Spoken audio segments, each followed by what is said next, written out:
안녕하세요. 매일 성경, 매일 재정, 데나리온의 김우수입니다. 반갑습니다. 데나리온 김강주입니다. 와. 자, 오늘은 우리가 이렇게 사례를 이야기하다 보면 예. 막 좋고 돈 많아서 어떡하지 이거보다 우리가 상담할 때 이렇게 되게 어렵지. 또 그리고 기도하고 성실하고 착한 분들이 어려워요. 예. 예, 그래서 이제 오늘도 평생 말씀과 기도로 살았는데 하나님께 질문이죠. 주님 왜 이래 노후는 어렵나요? 그 원망도 되고 또 그 사례를 한번 이야기를 해보고 여러분들이 또 위로가 되고 도전이 되길 바랍니다. 예. 기독교인들 가운데 이제 노후를 살고 계신 분들, 특히 우리 선배님들 보면 선배님들 보면 정말 신앙이 훌륭하잖아요. 네. 예, 우리가 본받아야 될 분들이 많은데, 근데 그런데 오히려 팍팍한 노후를 살고 계신 분들도 많죠. 오늘도 그런 사례인데요. 어떤 사례냐면 58세에 직장을 퇴직했어요. 네. 그리고 지금은 이제 현재 65세인데 한 58세에 직장을 퇴직하고 그 뒤에 이제 식당을 운영했는데 네. 이 식당이 좋지 않았어. 그것을 정리하고 현재는 아파트 이제 경비를 하고 계신데 노후가 좀 준비가 부족했죠. 네. 그러다 보니까 힘들다라고 느끼고 있고 그러다 보니까 또 요즘 들어서 옛날 생각이 나는 거죠. 네. 신앙생활을 내가 잘 못했나? 이런 후회도 슬금슬금. 대체로 이제 신앙생활을 열심히 잘 하시고 신실한 분들의 특징 중에 하나가 말씀과 기도에 열심히 했고, 네. 재정적인 여유가 있으면 주변에도 많이 나누었고, 그쵸. 어떤 분들이 부탁을 하면 거절하지 못했고, 네. 그리고 이분도 또 보험 설계사 분들도 많잖아요. 그러다 맞아요. 보니까 이제 보험도 많이 들었대요. 근데 막상 이제 퇴직하고 나니까 노후가 불안했고 집 담보로 대출까지 얻어서 이제 프랜차이즈 곰탕집을 개업했는데 안타깝게도 곰탕집 운영이 잘 못 돼가지고 네. 문을 닫아야 했대요. 네. 그러다 보니까 요즘 특히 도대체 내가 무엇을 잘못했을까? 이런 후회들이 있다. 이런 상황에서 네. 상담을 해오신 분입니다. 자, 구체적인 이분의 행편이나 컨설팅 내용은 이따 나중에 공유하기로 네네네. 하고요. 자, 그럼 이제 말씀부터 좀 나눌까요? 말씀을 제가 한 3가지 정도를 찾아봤는데 네. 이 3가지 말씀의 공통점이 무엇인지 같이 들으면서 생각해 보면 좋겠습니다. 첫 번째는 네. 마태복음 25장 26절의 말씀입니다. 네, 제가 읽어보겠습니다. 그 주인이 대답하여 이르되 악하고 게으른 종아, 나는 심지 않은 데서 거두고 해치지 않는 데서 모으는 줄을 내가 알았느냐. 두 번째는 마태복음 12장 13절의 말씀입니다. 네, 이에 그 사람에게 이르시되 손을 내밀라 하시니 그가 내밀매 다른 손과 같이 회복되어 성하더라. 마지막 말씀은 누가복음 16장 8절의 말씀입니다. 주인이 이 옳지 않은 청지기가 이를 지혜 있게 하였으므로 칭찬하였으니 이 세대의 아들들이 자기 시대에 있어서는 빛의 아들들보다 더 지혜로움이니라. 예. 이 3가지 말씀의 공통점은 무엇일까요? 행함. 맞습니다. 우리 짜고 하는 것 같아요. 행함입니다. 네. 우리가 잘 아는 달란트 비유 있죠. 네. 하나님은 주인의 제사를 맡은 이들의 적극적인 행동을 바라십니다. 그래서 한 달란트를 땅에 파묻은 종을 지옥불에 던졌죠. 물론 달란트 비유는 단순히 돈에 대한 이야기는 아니었습니다. 그러니까 주님이 주신 은혜나 능력으로 이웃을 살리거나 네. 예수님께 인도하는 것을 뜻하였다고 생각합니다. 그런 점에서는 오늘 사례로 나누는 이분도 상당히 달란트를 잘 사용하신 분이었기 그죠. 그래서 청지기 된 우리가 주님께서 주신 물질을 어떻게 관리하는 것이 주님을 기쁘시게 할지에 대한 말씀으로 적용할 수도 있지 않을까 생각하는데 네. 그렇게 생각하면 조금 전에 말씀드렸듯이 이분도 재정적 여유가 있었을 때 정말 달란트 비유에 하나님께 칭찬을 받았던 네. 그 종의 일을 충분히 했다고 생각합니다. 물론 이분처럼 또 우리가 많은 신앙의 선배님들, 이분들의 공통점은 기도잖아요. 그죠? 그죠. 기도는 필요 조건이지만 그렇다고 그것만으로 끝나는 충분 조건은 아니라고 생각도 듭니다.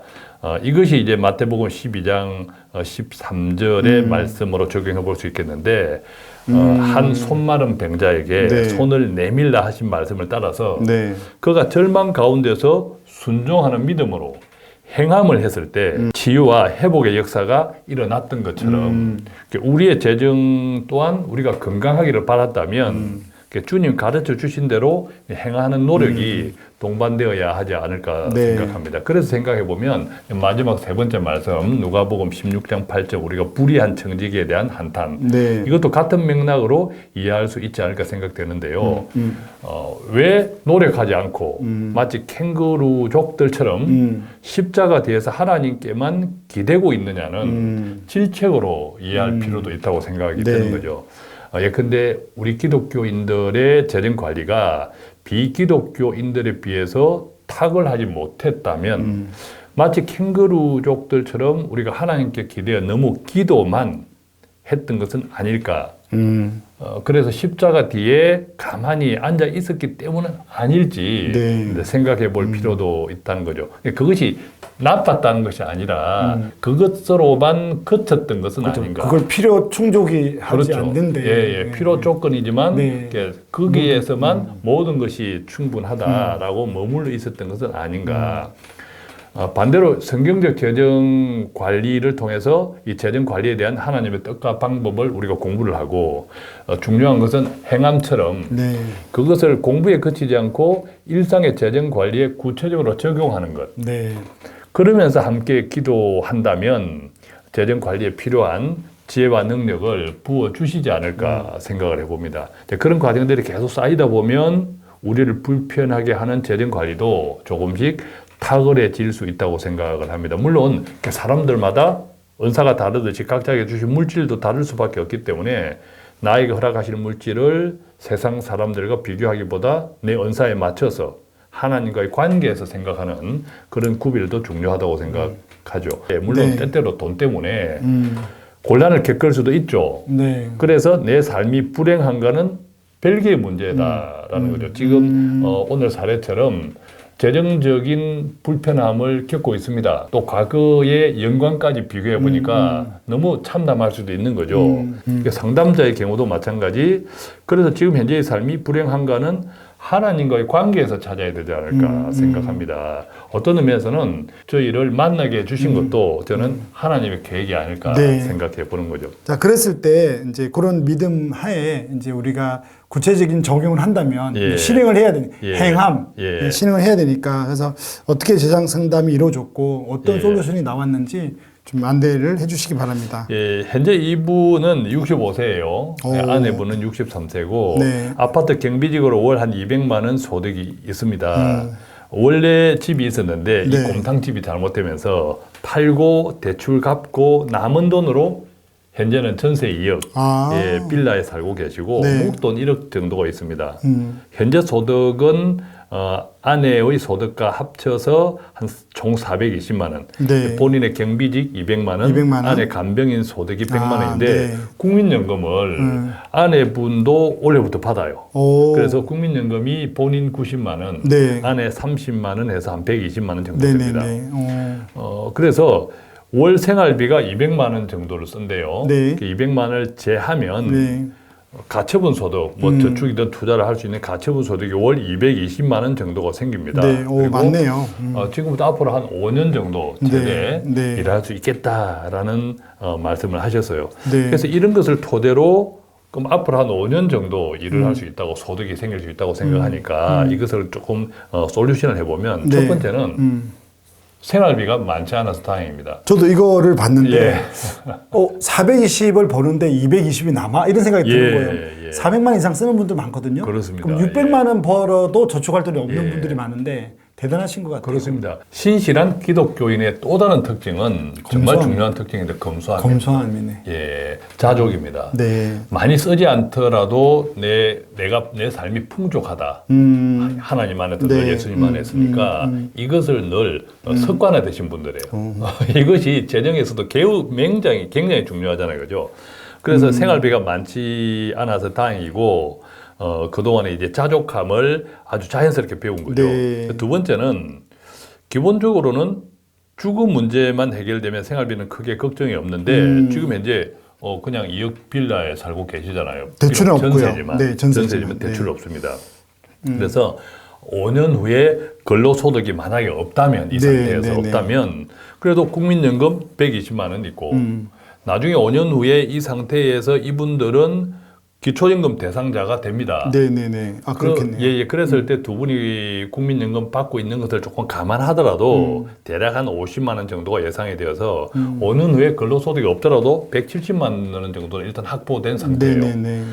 자, 그렇다면 나머지 부족한 생활비, 생활비가 크지 않지만 네. 부족한 생활비는 현재 목돈이 1억 원 있잖아요. 네. 그리고 앞으로 5년 동안 가처분 소득 220만 원을 적당히 저축하고 적당히 투자하면 네. 괜찮지 않을까. 구체적으로 보면 목돈 1억 원 정도는 가끔씩 말씀드리지만 또 배당 안정, 네. 고배당, 이제 배당 상품들이 괜찮은 네, 것은 네, 특히 네. 이제 ETF 이런 간접 투자, 배당이라는 것은 주가랑 상관없이 네. 나오니까 어떤 네. 데는 안전마진 역할을 하거든요. 그래서 고배당 안정형 ETF 포트폴리오 같은 데 좀 관심을 가져서 연 5% 배당 정도를 기대한다면 네. 이것도 이제 배당 소득세 빼고 나면 월 35만 원 정도. 네. 그 다음에 원금은 원금대로 좀 안정적인 굴러가죠. 조금씩 네, 네, 네. 성장을 기대한다.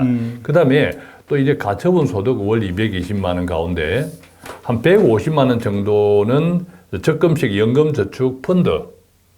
그렇죠. 그 150이라는 게 제가 알기로 연 1,800만 원까지 맞습니다. 넣을 수 있으니까. 한도를 다 네. 채워서. 900만 원, 그러니까 연금저축이 600만 원까지 세액 공제가 되거든요. 예, 예. 300만 원 IRP인데 그건 안 한다 하더라도. 안 한다 하더라도 예, 총 일단 1,800까지 들어가집니다. 그렇습니다. 네. 한 150만 원 이분이 할 수 있는 연도를 꽉 채워서 네네. 한도까지. 앞으로 5년밖에 근로소득이 없으니까 네. 이때 좀 충실하게 충만하게 해서 네. 연금저축펀드로 최소 5년 이상 좀 투자를 해보자 네. 하면 그 다음에 이제 220만 원에서 150을 빼고 나면 나머지 70만 원이 네. 있고 그 다음에 목돈 1억에 월 배당금이 나오잖아요. 아, 월 배당으로 했으니까. 월 35만 원 이걸 합치면 네.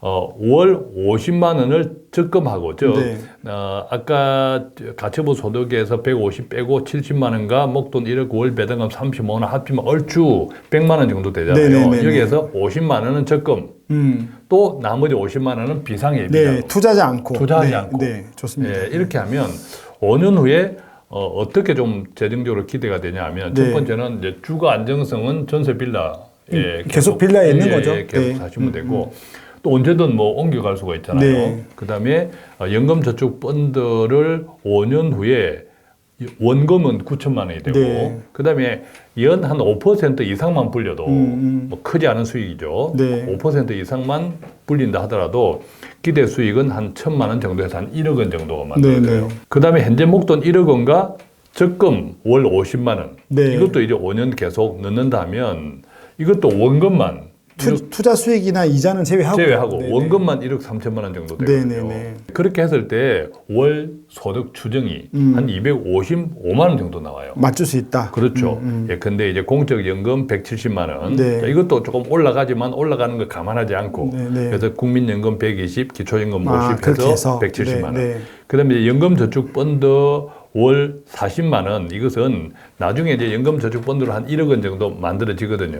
1억 원 정도 만들어지는 여기에다가 연 한 5%씩 찾아 쓴다. 매월 인출한다. 예, 예, 예. 한다면 월 한 40만 원. 그다음에 이제 남아 있는 원금은 계속 원금을 유지하거나 조금 성장을 기대할 수도 있는 거죠. 네. 그다음에 이제 목돈 1억 3천 이것을 마찬가지로 연 5% 배당하면 세후 월 네. 45만 원 정도 받거든요. 네. 마찬가지로 원금은 원금대로 조금 성장을 기대한다. 그리고 이제 이런 것들은 언제든 인출이 가능하잖아요. 네. 그러니까 노후에 황금성도 확보할 수 있는 거죠. 이렇게 하면 월 소득 추정이 한 255만 원 정도 5년 후에 네. 지금 전세 빌라에서 살면서 네. 그럼 이분들의 지금 현재 생활비가 한 200만 원 정도 드니까 물가 상승에 따라서 생활비도 오르겠지만 아까 제가 월 소득 추정 한 255만 원도 향후에 증가되는 이익을 고려하지 않은 거거든요. 네네네네. 예, 그래서 얼추 크게 부족하지 않는 노후를 살아갈 수 있지 않을까 생각해 봅니다. 네. 자, 오늘은 처음에 우리가 막 그리스도인들이 왜 이리 힘들지? 평생 말씀과 믿음으로 살았는데 뭐 잘못됐나 이렇게 시작을 했지만 결국은 지금이라도 그 누구든지 주신 거 가지고 행동하고 행하고 또 계획하면 좀 다 이렇게 길이 열리는 것 같고요. 예. 저는 오늘 사례 들으면서 가장 큰 게 위로 또 도전 이런 게 뭐냐면 255만 원을 만들어 드리는데 예. 남네 이거거든요. 예. 그래서 우리가 보통 우리가 검소함이 큰 자산이다. 예, 그래서 그리스도인이 뭐 또 풍족하고 잘 될 때는 나누고 쓰지만 또 우리 인생이 어려울 때는 주신 거 안에서 자족하고 또 행하고 계획을 세우고 그러니까 검소하면 웬만하면 먹고 살겠다. 죽지 예. 않겠다. 이거를 오늘 좀 깨달았습니다. 그래서 굉장히 좋은 가르침을 주셨고 또 여러분들에게도 도전이 되어서 여러분들이 어떠한 형편에 있든지 계획을 세우고 자족해서 그리스도인과 함께 샬롬하는 그런 대나리온 식구가 됐으면 좀 좋겠습니다. 오늘 여기서 저희는 마치겠습니다. 감사합니다. 고맙습니다.